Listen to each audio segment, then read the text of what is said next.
Welcome to the Jeff Knows Inc. Show with your host, Jeff Lopes, where we bring you the world's top athletes, celebrities, entrepreneurs, influencers, and their journeys to success. We're live on the Jeff Knows Inc. podcast. I'm your host, Jeff Lopes. Super excited to have on today Ted Mcgrath. What is up, brother? All right, hey man, I'm in Scotland. I'm having fun, right? So I'm about to do my first show tonight. So I just found this out as well. And by the time this podcast airs in a couple of weeks, you will still be actually in Scotland, which would be pretty amazing. Yep. This is your first time moving to Scotland to do the show, like actually airing it in Scotland, or have you done a show in Scotland in the past? This is. They have this fringe festival every year, so it's literally the largest festival for like theater. Yeah. And so there's shows from all over the world that are here. There's probably like 20,000 people that are here. Where does your love for theater? Like, how did this all start? This is something I did not expect to talk about today, but let's just talk about it. Like, when did it all start? How did it all begin? Like, give me a little journey of yourself. I have no background as a young kid as acting at all. Like I started performing about 7-8 years ago, and when I was a kid, I mean, the only things that I did, I loved Eddie Murphy. Eddie Murphy's like one-man shows that he did. It's like raw and delirious. So I used to watch those as a kid and I had a foul mouth. I would do these impersonations of these characters. But that's all I did as a young kid. And so later in life, when I started to do seminars, and there's a whole journey in between that, but I started to do seminars and I realized, speaking in front of people is part of my purpose to help people. And I was a great storyteller. So I figured, wow, I can tell stories well. And I saw somebody do a one-man play and it impacted me so deeply. I was like, wow, this person's telling me their story. It's so inspiring. And it was one of the most inspiring pieces of theater that I've ever seen. So I was like, wow, I want to go do that. And that was about 8 years ago. And I went and wrote my one-man play after that. That's pretty amazing. It's pretty amazing. Yeah. I mean, it's a totally different journey. How many times, your one-man play, how many times have you performed it? Oh, I mean, hundreds and hundreds, Seriously, so, I started doing it. Yeah. I mean, I started doing it like, cause I was in the seminar world, right? So I started doing it at seminars, right? Yeah. So when my clients would fly in to come see me, in my December event, I do this event called Speak to Millions. And so I'm teaching speakers how to speak from the stage and get booked and all of that stuff. And so people will come and I'll do my one-man play. We'll bus everybody to the theater, like 400 people. We'll do a big performance and people will see it. And as I started to do that, I would talk to my friends and be like, hey, let me come do my one-man play the night before your seminar for your audience. So I did it in Las Vegas for 500 people, in Orlando for 500 people. I mean, I did it in all different parts of the world, South America, Vancouver. And then I recently did a run here in Los Angeles for 6 weeks prior to COVID. So I've done it definitely a couple hundred times. Is there any singing involved or all just speaking? No singing, just me. I actually have an aspiration for that, but I'm not there yet. But it's just, I play 12 characters, so I play in my journey, I'll play my boss. I'll play my tennis coach because I played collegiate tennis at a high level. I'll play my brother. I'll play, mentors from my life. I'll play, different celebrities and things that I ran into along the way, so it's fun. I actually, you brought up a big interest. I coach a handful of entrepreneurs as well on the side, just for fun. And one of the gentlemen I coach, Johnny Larkin, is he does a very small one-man show as well. He's all into theater and all that stuff. So after we're done, I'm going to network you guys together because I'm sure you could probably help him out on a lot of stuff as well. For sure. Let's start your journey. Where were you? Where was your childhood? Like, where did you grow up? Siblings? Like, give me a little journey of how the entrepreneurial juices all started, and when did they all start? What age? Yeah, I mean, I grew up. I have a brother who's older than me. I have some stepbrothers as well, and the entrepreneurial journey started with me when my dad. I saw him go bankrupt, and I remember sitting there at the table with him when he was rebuilding things. I was like 11, and he was kind of writing down on a yellow sheet of paper, like, okay, here's my nut that I need to make this month, right, to pay overhead and expenses and all that. And I remember just looking and it made sense to me, like, oh, math, expenses, like I could just kind of understand it. And it was just kind of natural. But, I watched my dad go through bankruptcy like once and then a failed business another time. And initially at 21, when I graduated college, I was supposed to go into business with my dad. He was in the chip business, kind of just old, like chips in the computer. Okay. Did surplus. Yeah. But he was old school, like on the streets, like, my grandfather, same thing, didn't graduate college, went through the 6th grade, and that's about it. So they were hustlers, Yeah. So I grew up watching like hustlers, Yeah. And so I kind of just learned at a young age, like you hustle and you find opportunities. So when I was 21 and my dad went bankrupt, I had no idea what I wanted to do. And I applied for a job at a company, and I was like, wow, this is great because I'm a writer also. So I was like, this is great. I'll go to this writing job. And I walk off the elevator into the job, and it says New York Life Insurance. And I went to the secretary. I'm like, this is New York. Is this a magazine? Because I thought New York Life, like Life magazine. I'm like, is this a magazine? I'm here for a writing job. She goes, no, sweetheart, this is an insurance company. And she's like, do you still want the job? Do you still want the interview? I'm like, I got nothing better to do, right? So literally she walks me into the interview with my still best friend to this day. His name's Mo. And he just asked me one question. He's like, who is Ted Mcgrath? And we talked for like 3 hours straight. Became like best friends in the first interview. And I was like, great, I canceled all my other job interviews. I'm coming here. I didn't have any job interviews, right? And he's like, you're not hired yet. I'm like, not hired. And I'm like, why am I not hired? We just had a 3-hour interview. He's like, dude, you failed the personality test. I'm like, how the hell do you fail a personality test, man? Like the profile that they give you, know? Yeah. And he's like, so if you want to work here, you got to go out and do $10,000 in commissions or get 10 clients to start. And sure enough, I did. Within 30 days, I went out and got 10 clients, and he triggered my contract, and I started. And that was kind of the beginning of the entrepreneurial journey because you're straight commission. Yeah. And I was an insurance agent. I never thought I'd be an insurance agent, man. And then at 22 years old, he's like, you're going to make 6 figures this year. And I was so green and dumb enough to believe him. I didn't care about the money. I just wanted his approval. I was like, wow, he was like a father to me, Yeah. And so I went after the money. And, 12 months later, I cracked 6 figures. And that night, found myself, I'm on the kitchen floor. And I'm literally overdosed from a bag of cocaine, 2 pops of ecstasy, 15 vodka sodas, my soul coming out of my body. And the next morning, I was revived. I was like, oh, money didn't do it. So maybe I should make some other choices, Money didn't make And you were how old? You said 22? 22, yeah. But when did that lifestyle, it doesn't happen overnight. When did that start? That started before that position or after the position? In 12 months, I made 6 figures. Like it happened in 12 months for me. Seriously, huh? Yeah. I was hungry, and I'm one of those people who's very, if I have a good mentor or a good leader, I'm like, they go do this, I'll go do that. If you want, they're like, go get apples, I'll go get apples. Go get this, I'll go get it. So and the influence of but the influence of the drugs, was that the actual, I guess, your surroundings, the people you're involved with, the business? Why, like, where did that all come? That came from college, it starts like, at a young age, like, I was having, beers when I was like, 12 years old, sitting there with my dad, Yeah. And you start doing that stuff at a young age. And then when I got to college, I was an athlete, I walked on the #1 tennis team in the nation for Division II. It was called Rollins College in Florida. And so I got on that team. And so while I was playing, I didn't do drugs, but my senior year, it's like, okay, party time. So I got into drugs. And I remember the one night, it's like, it was like spring break. There's nobody around. There's no reason to do it. But I walked in on my friend doing cocaine, and I did cocaine for the first time. And then after that, it was just cocaine and ecstasy and all that stuff. And so I started my senior year in college. Prior to that, it was pot intermittently. Yeah. But then it just kind of continued. And then when I started with New York Life, I wasn't doing drugs at the time. But then when I made like $27,000 my 3rd month, it was like party time, kegs in my house, cocaine, all that stuff.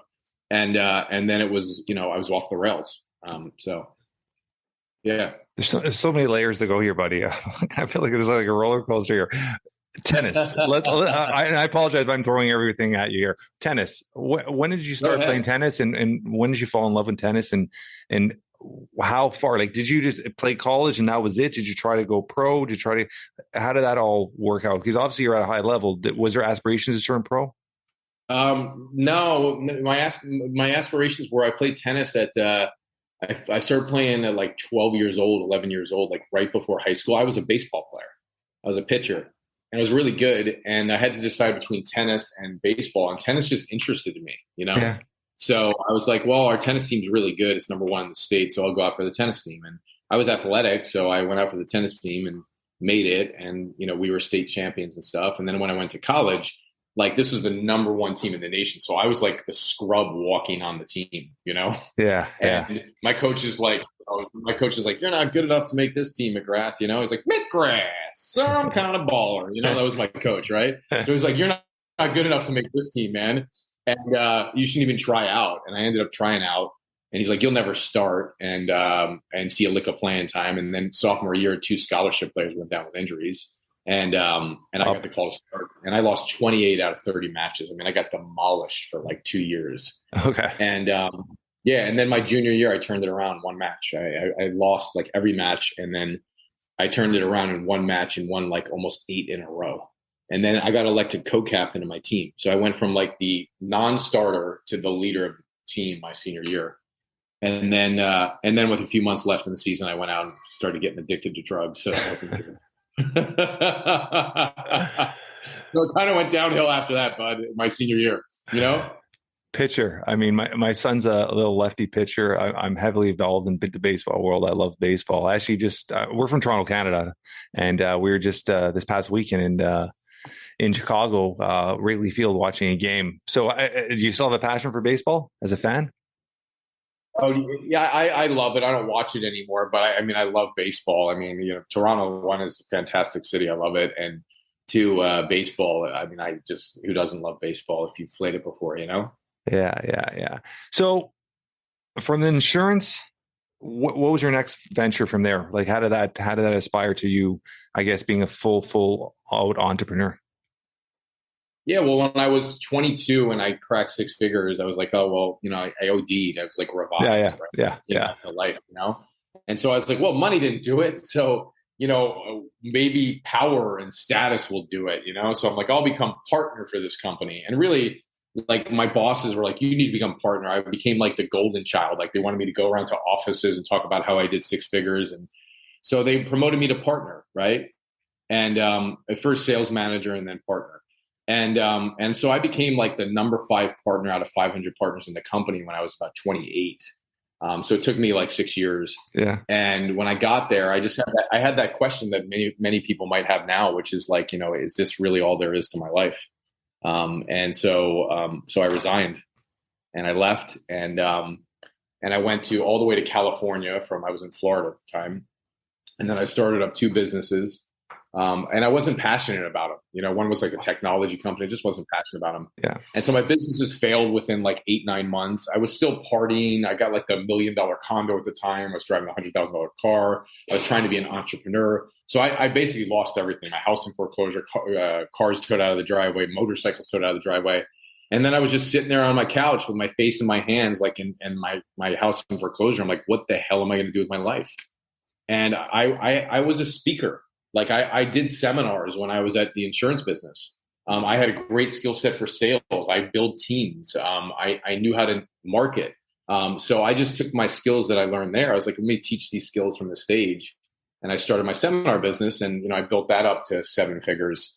And then I realized that was limited. And then I went online and built my other brands, Message to Millions. And then I scaled that company, to about 29 million in the last 3 years in terms of online sales. So give me a rundown of that company. What do you actually do with your clients and how do you work with them? And give me more of a rundown of that. Yeah. So there's 2 things. Like there's 2 brands. So my company's called Ted Mcgrath Brands, and there's multiple brands in there, but the 2 main brands are, number 1 is Speak to Millions. So we teach people how to speak, right? So how to present, how to sell from the stage, how to storytell. I'm a storyteller, right? And we teach all those things. And then we also teach them like, how do you get booked, right? So when I first started as a speaker, I was getting booked on stages all the time. And I was leading my own live events. So we teach all that. How do you get booked on webinars? How do you get booked on podcasts if you want to do that? How do you get booked, right? And so that's a big part of the brand. And then with speakers, they want to present and they want to storytell and they want to get booked. But my whole belief is that if you don't have a marketing machine, it's hard to kind of really own your future, right? From a perspective of getting clients. So I developed this other brand called Message to Millions, which then teaches them how do you build the marketing piece, right? So for us, we spend about 2.3 million a year in marketing for my brand, and we know how to put $1 in and make $4 back. And so we teach our clients not only the speaking side, but we teach them the marketing side. You're talking about ad space, I'm assuming, right? Yeah. That's such an evolving area that's constantly changing. Yeah. Do you feel like you're always chasing your tail to be ahead of the curve kind of thing? Yeah, I feel like for 6 years we had it nailed. We didn't have to change anything. We literally had one marketing funnel. Our ads were working fantastic. We have a sales team that sells $2,000, $10,000, $50,000, $60,000 programs. I have a sales team of about 13, 14 people, and we had it dialed in, right? And so things did change. Like COVID hit and spiked sales, but then after, you had a lot of businesses go online and you had more competition, and it drove the prices up. Yeah. So now we know in the economy, inflation is ridiculous right now, you know, particularly in the US, right? Oh, even Canada. It's absurd. Like you can't even get a hotel room for like you go to hotel rooms. It's like the Four Seasons charges like $2,000 a night now. Yeah. Really? Yeah. Like, come on, man, Yeah. So the prices are absurd, and marketing prices have gone up and been a little absurd, but they're starting to level out. So it is a changing industry that you need to keep up with it. But today, if you have a sales team, and you have like a good marketing system, you can still be very profitable online. And so that's primarily what we do with our clients, is teach them the advertising piece as well. Let's talk a little bit about storytelling. I had my last guest I recorded just prior to you. His name is Brad Montague. He was a gentleman behind. Did you ever see those videos, Kid President? Ring a bell? Kid President? Yeah. No. When we're off, check them out. I mean, these got millions and millions and millions of views, and he was the brains behind this whole web series and YouTube series called Kid President. And it got to the point where he actually met Obama and everybody, Oprah, and you name it. He's had interviews with everybody because of this web series he did. And he's an incredible storyteller. And when we were on, we were just talking about the lost art of storytelling and how people have to embrace their own story and learn their own story and teach their own story. Let's talk a little bit about that. Like, give me the understanding of how important people owning their own story and learning how to be a storyteller is, because I feel like it's almost like a lost art that people are not really focusing on, but it's still so important to building a brand, a personal brand. Yeah, it's a great question. I mean, it's interesting because, like, for me, I taught a lot of storytelling and still do. And initially it was for, how do you tell a 30-second story if you have time on like something like this, or how do you tell a 90-second story, maybe if you're doing a webinar in 2 minutes, like and then when you get on a stage, how do you tell a 10-minute story? Like, what's the difference, right? Yeah. So I think like you have to have a structure to your storytelling based on what you're on, right? But also, one of the things that I think is important in a story is like, what's the pit? In an industry, a lot of speakers will get up, and you see a lot of this in advertising, but even with us, it's like you don't have a lot of time in ads to say a lot, right? So in an advertisement, you might say about your successes, and if you have time, you'll talk about your pits and your failures. But like storytelling sometimes misses that today. You really need to have like a really good pit. So, my pit of my overdose is it's a good pit. There's more to that as well, but it's a good pit to talk about because it talks about loss. And it's not about the overdose. It's about the question after the event. So if I go, hey, and I woke up the next morning, I was revived, and I realized money didn't do it. It didn't make me happy. Well, my customer base is asking themselves that question, right? Because I'm selling a product that's about, get your message to millions, speak to millions. So you want to help people. You want to make a difference. You want to impact and make money, which is different than a product that I'm selling if I'm just selling stocks. It's about money, right? Yeah. So in the story, whatever the event is, people go, well, my pit moment isn't relatable. And I said, no, it's always relatable, because if it's personal, it's going to be relatable. But it's the question or statement you make after that moment in the story that gets the customer thinking. And so that's the key components of storytelling. So if I go, well, money didn't do it, right? And I realized money didn't make me happy. The customer's going, wow, is money going to make me happy? I never got to six figures, but maybe there's more to that. Then I go fast forward at 28, I become the number 5 partner out of 500 partners. And I have this question, like, is this all there is to my life? Well, my customers are asking themselves that question. Yeah. They're in transition from one career to the next, or they want to become a speaker. So they're asking themselves that question, right? And then the story goes on, I'm in my condo, my face is in my hands, right? And my house is in foreclosure. What the hell am I going to do with my life? That's what the customer's asking. So all the story, people go, well, my story, nobody's going to relate to the drug overdose, right, Ted? Because I didn't overdose from drugs. I didn't have a near-death experience. It's not about that. It's about the question after, right? And if you can take people into the pit moment of the loss and they're like, God, I'm down on the floor, they'll think of their lost moment. It doesn't have to be an overdose. They'll think of their lost moment. They go, wow, I was down and out like that too when my wife left me or my husband left me. And automatically they go to that event and then they start asking themselves the question. And that's the power of storytelling. And then, of course, at the end of the story, you need to know, what do you want them to walk away with? Right? Yeah. And for mine, it's very clear. It's like, you're good enough to live your dreams. Right? So we're turning my play into actually a feature film, like with a full cast, 100 people and all that. And so when we started with the new writer, it's like at the end, like to start with the end in mind, what's the message that the audience walks away with?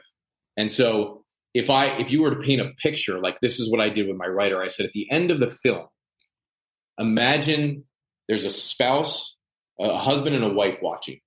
And the wife at the end of my film, Good Enough, turns to the husband and says, you know what? I have this secret dream also that I've been holding for 15 years. And I've never even told you about it. And so my real dream and my purpose is to go to another part of the world and save the kids. And the husband goes, you know what? I believe you. You're good enough to live your dream. And now you have this cohesive family unit aligned with the vision and the goals of each other. And so that's the takeaway at the end of the film. Does that make sense? Yeah. So you're with this. Okay, let's just talk about this film now. This is another venture. Right. When did this all come into mind of putting this into a feature film? Because this is a lot of work, a lot of money, a lot of logistics behind creating something like this. When did this all start, and what are your plans, goals? Like, what is your timeline on something like this?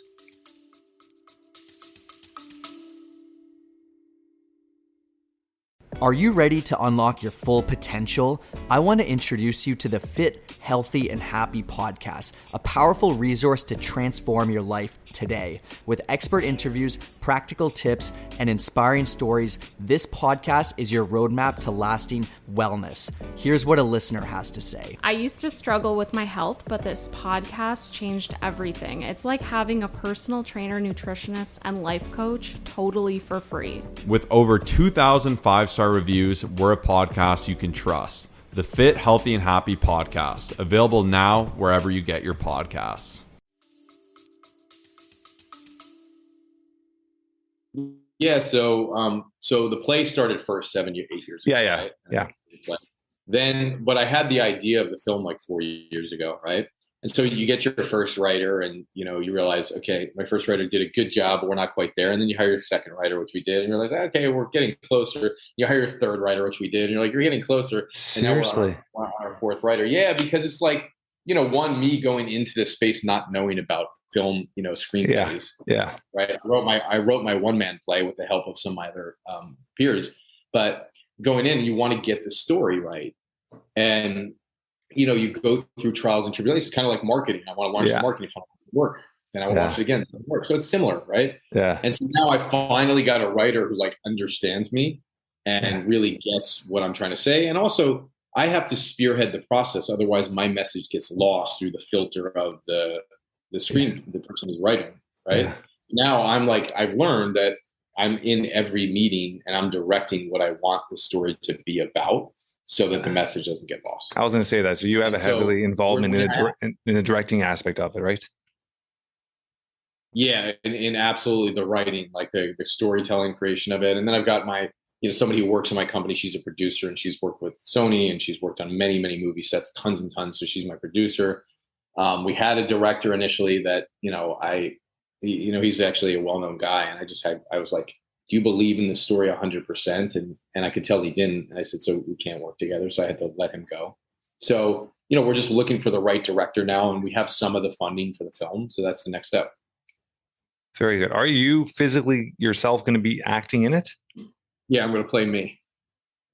Okay, that's awesome. That's awesome. I love what you're doing branding wise. I mean, you're really getting yourself to the next level, and obviously, the more people see your face, the more people are going to realize that. So I love your little journey and how you're going with this all about. Thanks, man.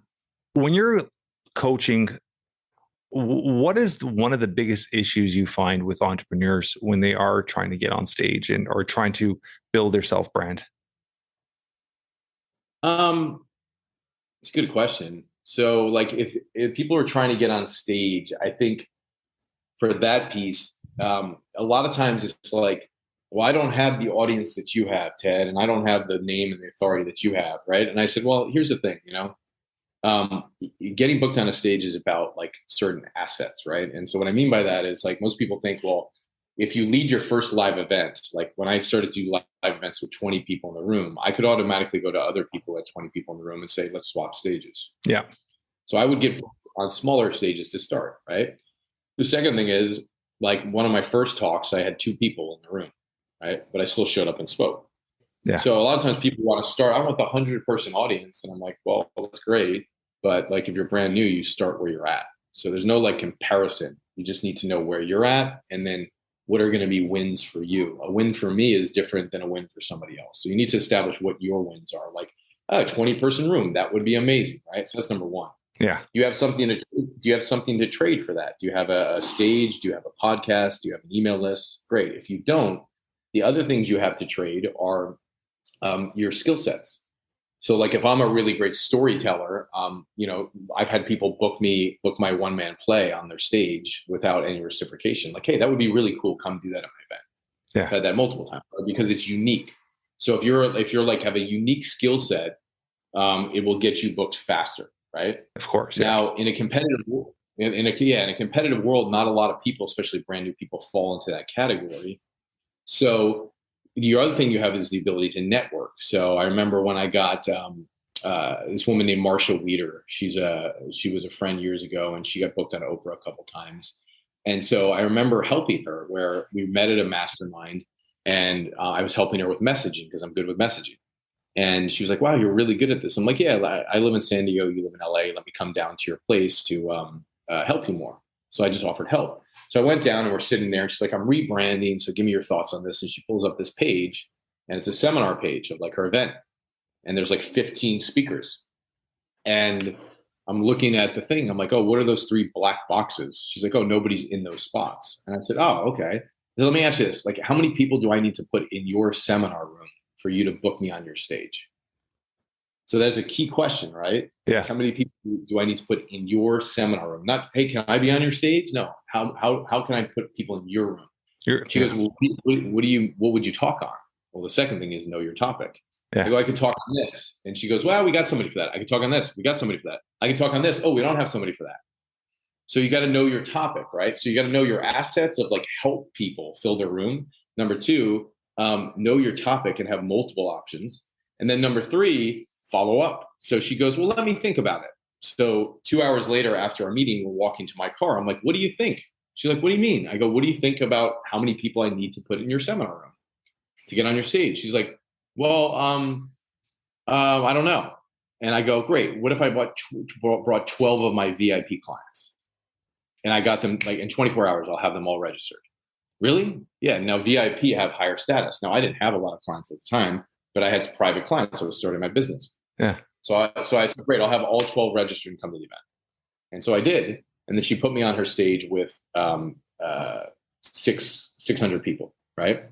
And so adding value of like bringing high quality people into the room is important. And then the final thing is when I got on the stage, most people were teaching on content. So you have a lot of speakers' content. So I'm like, I'm going to be different. I'm going to tell my story and then give content. Yeah. My story is going to be like 15, 20 minutes, and I'm going to stand out and be a storyteller instead of just a content giver. So I got off the stage after telling my story, and Marcia came up and she goes, "Wow, that was an amazing story." And I go, "Yeah, I'm turning it into a one-man play." So the other key is know your opportunities, like know what your future looks like. And she goes, "Oh my God, I have the perfect person for you." And he ended up becoming my first director of my plays 7 years ago, who helped me write it.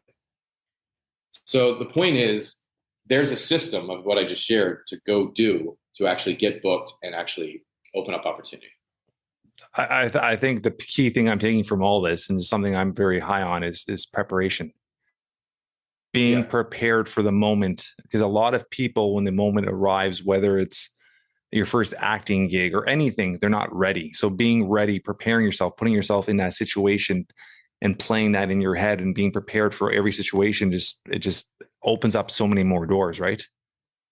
Totally, absolutely. And and I think you got to be just a little bit crazier than everybody else in your vision of the future. It's like we live in a world that's really interesting, and I think I'm an engineer, or I'm a salesperson, or I'm this. Like I just believe like I'm a spiritual being who can do anything. That's my belief. Yeah. So if I put myself into like I'm a marketer, like then I'm only a marketer. Put myself, I'm a speaker, then I'm only a speaker. If I put myself into like I'm an actor, then I'm an actor only. Yeah. But like I can do all of those things. And I think the big thing of why I wanted to do the play was like, hey, you're good enough to go after your dreams. You're not just stuck to be a teller at the bank or to be, an engineer or whatever. Not that there's anything wrong with that, but in our society, we don't encourage enough. We invalidate more than we validate. I want to validate what's possible for people rather than say, "No, that's stupid," or "That won't work," or "What do you mean? You've never acted before?" Like, okay, well, whatever, right? Follow your dreams, and that's something. It's funny because I actually talked quite a few times, and one of my topics I do is living with no regrets, and that's something I'm very passionate about. Is living with no regrets, and it's something you could tell you're very passionate about that too. So I love that aspect. I think that's great, man. That's an amazing philosophy. I mean, you always hear that. I mean, most people on their deathbed, I mean, that's the one last thing is all the regrets they have. And even if you live with no regrets, let's be honest, there always are going to be regrets. Yeah. I'll give you an example. Like, I mean, I talk about this all the time. My dad passed away 15 months ago. Hands down, one of my best friends. Like I did everything with him. I'm 45. I was a 45-year-old. I would talk to my dad 3 times a day on the phone. Oh, wow. And when he passed away suddenly, even though I saw him on a regular basis, I did stuff with him. You still had regrets. You still had things you wish you'd done. So having that understanding that, I mean, time is the only currency we're never going to get back, and understanding that there is no tomorrow. You got to, if you want something to do, you do it now. Stop procrastinating. I mean, I think a lot of people always have the procrastination, that excuse of, I'll do it tomorrow, or this is happening, or it's not the right time. You got to just, and you're obviously just listening to what you're doing with your plays and with everything. Like, you're almost like me. You're just like, let's do this. Let's write a book. Let's do that. Let's do this. Which I love. I mean, it just is kind of the cloth I'm cut from, and it's inspiring. That, how old are you? 44. You're 44. Yeah. So you're a 78 baby. 77. Yeah. 77 too. 77. So you're okay. When's your birthday? Coming up soon then. October 27th. Yeah. Okay, I'm January 25th. Oh, so you're interesting. I thought you were younger, man. You have a baby face, man. Yeah, thanks, buddy. I'll take it. So the other part of that question I had before is, when you're dealing with entrepreneurs, and obviously you're trying to teach them their story. We went through the story aspect. What is a challenge that you see that's a regular thing, that when an entrepreneur comes to you, that's kind of a stopping block, or something that's almost blocking them from getting to the next level?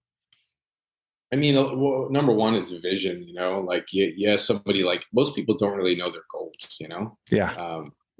And so it's a simple thing, but like what's your vision for the future? Almost impossible for most people. What's your goal that you want to accomplish in the next 12 months?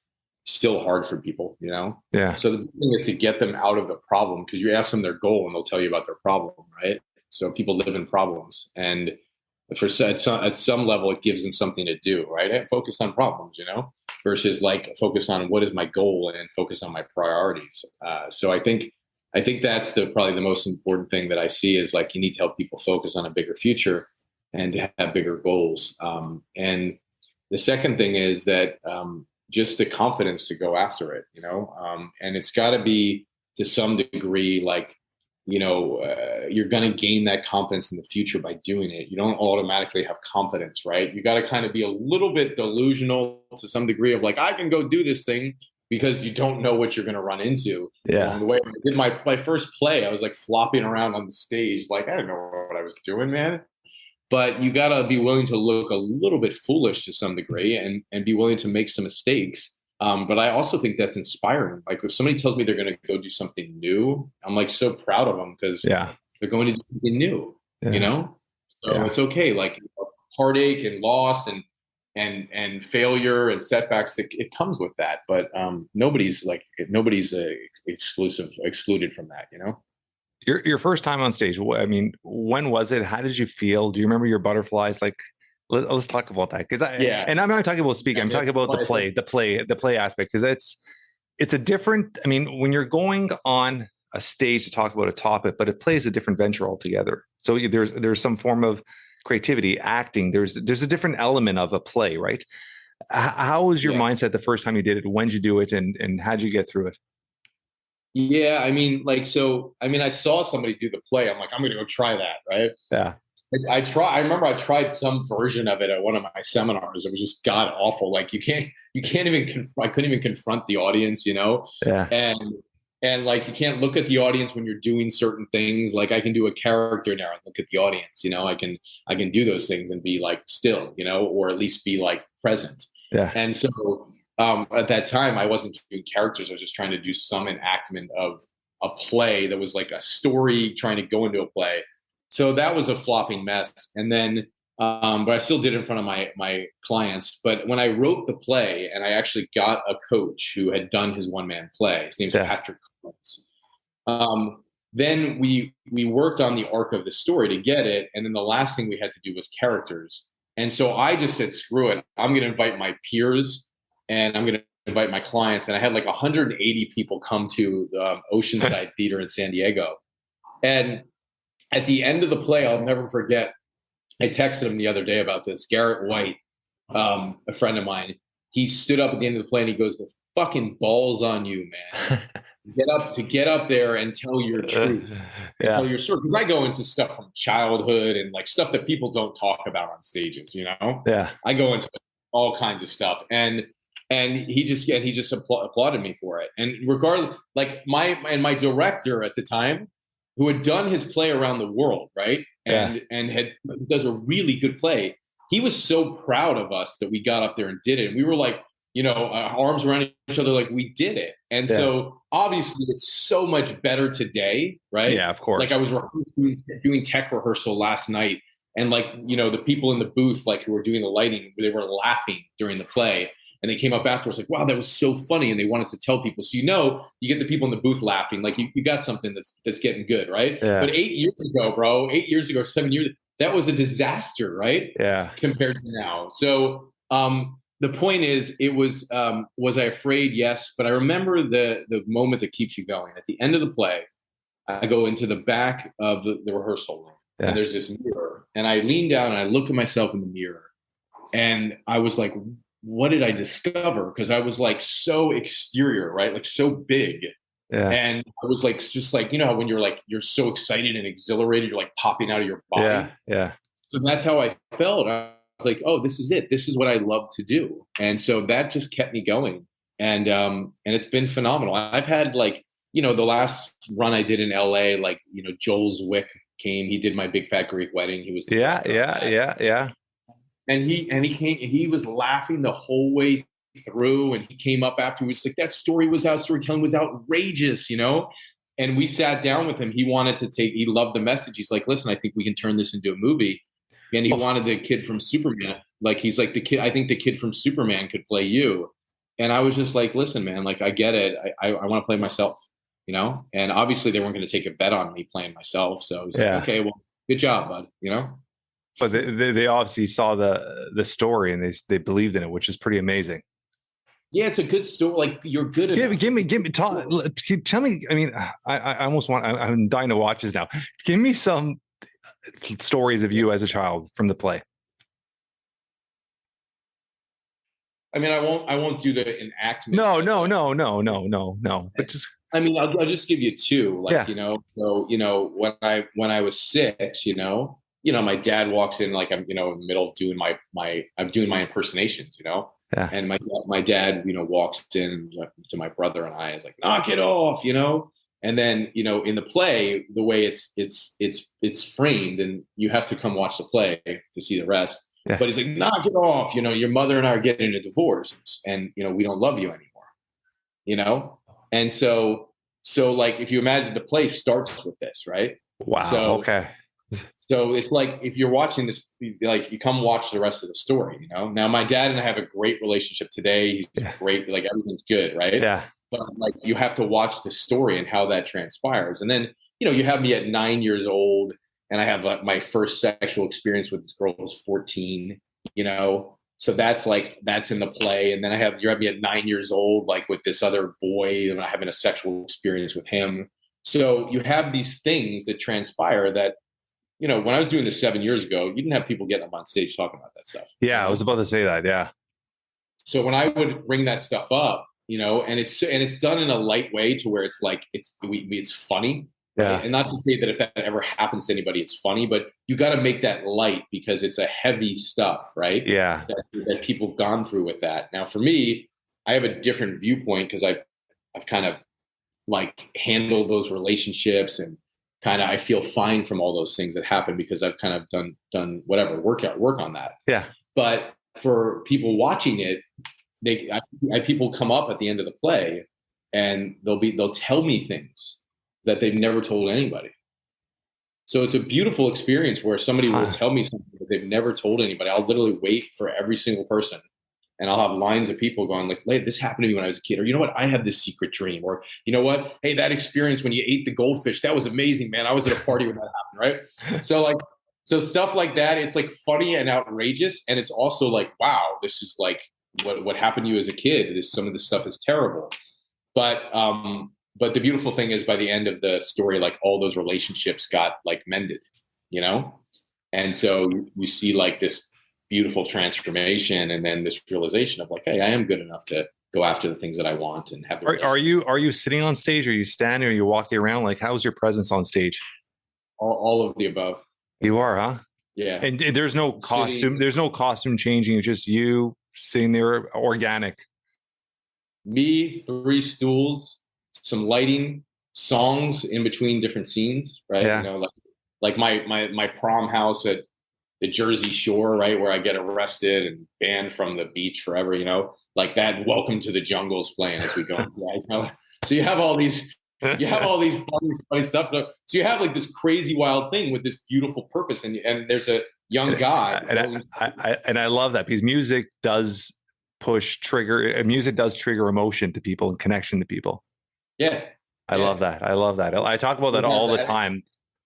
Yeah. And then we have the lighting. And so you see, like, the overdose scene starts at the beginning.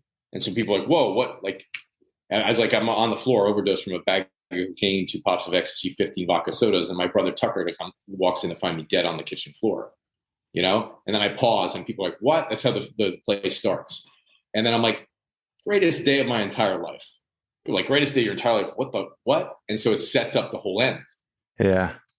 Because at the end we revisit that, and then you have this whole scene of the real overdose, of, like, this lighting and, like, the music and the voices, like, you're not good enough, we don't love you anymore, what's wrong with you? You have all that playing in the background. So it's pretty dope, dude. It's pretty cool. How, over the last 7 years, how much have you altered and changed it? Like, are you constantly adding to it, or is this something this has been a kind of a polished product for the last while? Constantly changing. Yeah. And, like, the ending is different for the first time since COVID. Yeah. So the ending, since the message has changed, like, I've changed in 2.5 years. Yeah, of course. Yeah. My message has changed to where it's like, at the end, it's like you're walking away seeing me taking full responsibility, right? Yeah. So there's, like, it was an important message to put in at the end of the show that wasn't that clear 2.5 years ago, but now it's super clear, like, responsibility and the power of communication and the power to love again. Like, those are all things that are put in at the end of this outrageous story, right? that even when I do get like this big stage, I mess it up. Or even when I get this big opportunity, I crash, right? So like you see all this stuff, and by the end you're like, Jesus Christ, is this guy gonna win? But like I have a win, and at the end you see the win, you know? Is there any moments ever on stage where you have a little blip and kind of the show must continue? You just, are you so dialed in that it's just you're perfect all the way through? Every night's different. Yeah. And when you first start a run, like because we didn't rehearse with lighting and all that stuff. You come to a new set, Yeah. a new stage, and then you got to get the new technical people, and it's a new stage. And so last night the lights came on, and I'm like, whoa. I have like, you have your like sea legs, like, you know, you're on a boat and you're walking, like, what the hell's going on, man? Yeah. And I remember my first show in LA and of the 6-week run, and I came out on stage, and it's like I was wobbly and I went too fast. And so I was rushing the communication. And so after like 2 or 3 shows, the first week you settle in, and there's a difference between knowing your lines cold and then being able to deliver them cold. Yeah. You know? So I imagine like I'm going to put there that I'll come out hot tonight, but it's I didn't even get to rehearse on this stage yet. Last night was tech rehearsal. Yeah. So I got to do like 1 scene or 2 scenes, and that's it. So it'll be like a new experience for me. How many shows will you be doing there in Scotland? 15. 15. And how many in one night or one day? Just one. Just one. So you're doing one pretty much every day? Right through? Yeah, like 5 a week. I'll take 2 days off.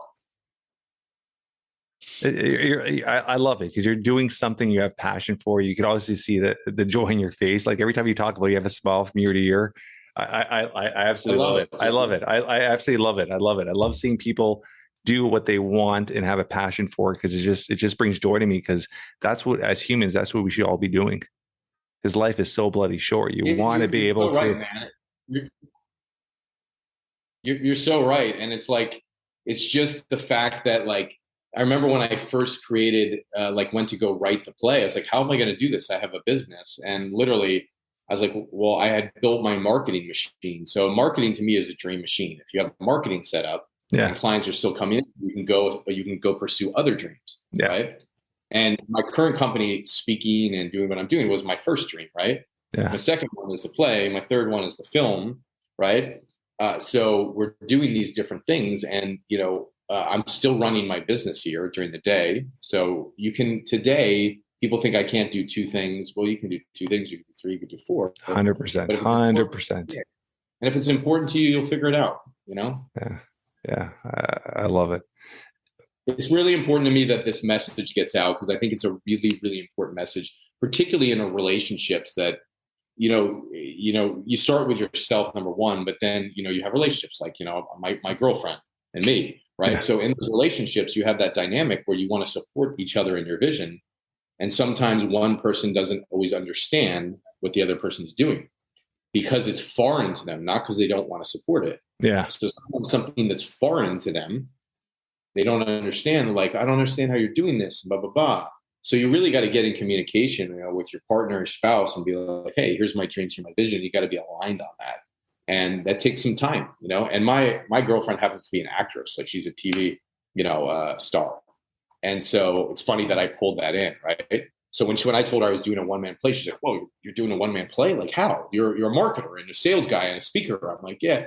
But to me, like, I always tell my audience, not in the play, but the people that I speak to, I say, listen, to you, it makes sense. Like, for your vision, like for me, I was on stages and then I was telling stories. So as a natural storyteller, of course it would make sense that I would go, let me do some characters and try this, to me. Yeah. Right. So to you, the natural progression of your life makes sense, which is also why it's important to tell your story so other people can understand the natural progression and support you in it. I love it. I love it. One last question for you today. If something were to happen to you today, in a few words, how would you want to be described or remembered by your loved ones? You know, I would like people to go, you know, he's the guy who helped me believe that I'm good enough to do whatever I want and go after my dreams, you know? And he was the guy who believed in me when nobody else did. Yeah, I And think I'll tell you why. Because I had go. Go. Tell you why, because I had a mentor when I was 21, and I didn't know that I was an entrepreneur. I was a kid in college that had been doing drugs. I knew I had determination, and he painted the vision of the future of like, this is possible. And he's like, and I believe in you. And that was the first person who ever told me that they believed in me.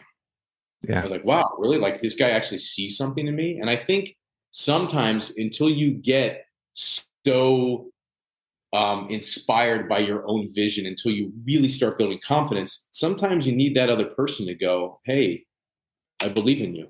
And that could be the difference between you continuing and you not.